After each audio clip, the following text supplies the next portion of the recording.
My name is David Eisenberg. I'm President and CEO of Anresco Laboratories.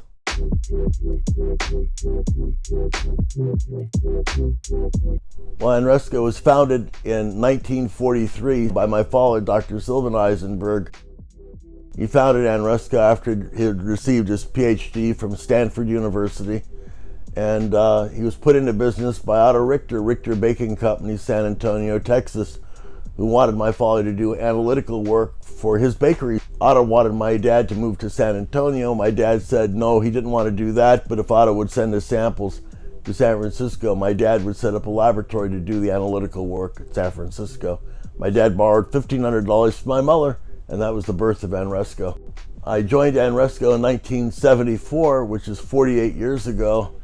I had very simple marketing and sales ideas on how Anresco could grow and how the associated business microtracers could also grow. When I joined my dad, the whole company was only 4 people.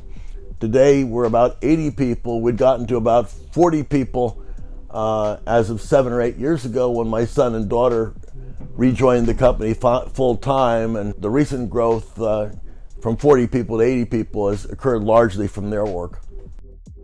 Well, the focus of Anresco historically was the food industry, originally the baking industry, but it broadened to all foods. And that still accounts for about half of the revenue, and about half the revenue is derived from cannabis and hemp testing.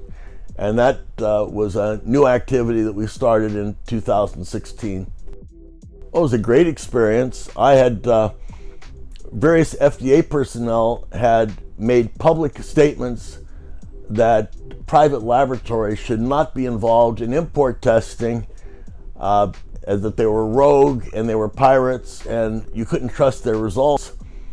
But we had been doing such testing for a number of years. I knew that the major problems had nothing to do with Anresco's analytical work. It had everything to do with FDA's failure to properly monitor their own system for regulating imports where private laboratories were involved in the testing when there was an expected or suspected problem. And I gave testimony on that issue, on all the deficiencies operating at the FDA and how they could be corrected. Well, we're a family-owned business. We've reinvested all of our profits over a period of many, many years, and so we're conservatively financed and operated, so we're in it for the long pull. We're not going to compromise ourselves. We're going to do analytical work and sampling to the best of our ability and report results as honestly as we possibly can. Most recently, my son Zachary was involved in a lead authorship role on several interesting research projects relating to cannabis. One was relating to contaminants found in black market vaping products. More recently, they did a beautiful study on the evolution and degradation of THC over a period of time and under various different storage conditions. Anresco, within the last year, I think, was given legacy business status by the city of San Francisco, which included a really pretty bronze plaque, which is mounted outside our front door. We were given that status because we've been here for so long, and we're grateful for that. And we also had some plaques from the University of San Francisco for family-owned businesses that have been in the city for many, many years. Well, we just recently have built additional laboratory space at San Francisco, and that's going to involve us to spread out a little bit more.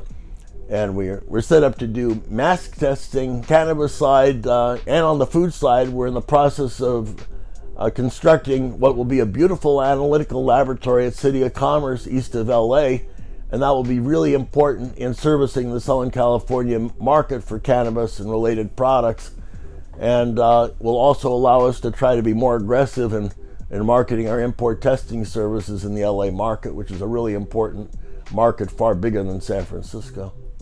I know we have a collaboration with Anresco Laboratories, Guatemala City, Guatemala, a beautiful, well-run analytical laboratory, homegrown in Guatemala City, marvelous people, and we're sharing contacts and business opportunities back and forth with the people in Lhasa. I know we have an agreement signed with consultants in Japan. We're a part owner at an early stage in the development of a cannabis testing laboratory in New Jersey. So we're branching out, but we don't want to go in too many directions at one time. We have to try to keep things under control so we can do a good job at what we're trying to do.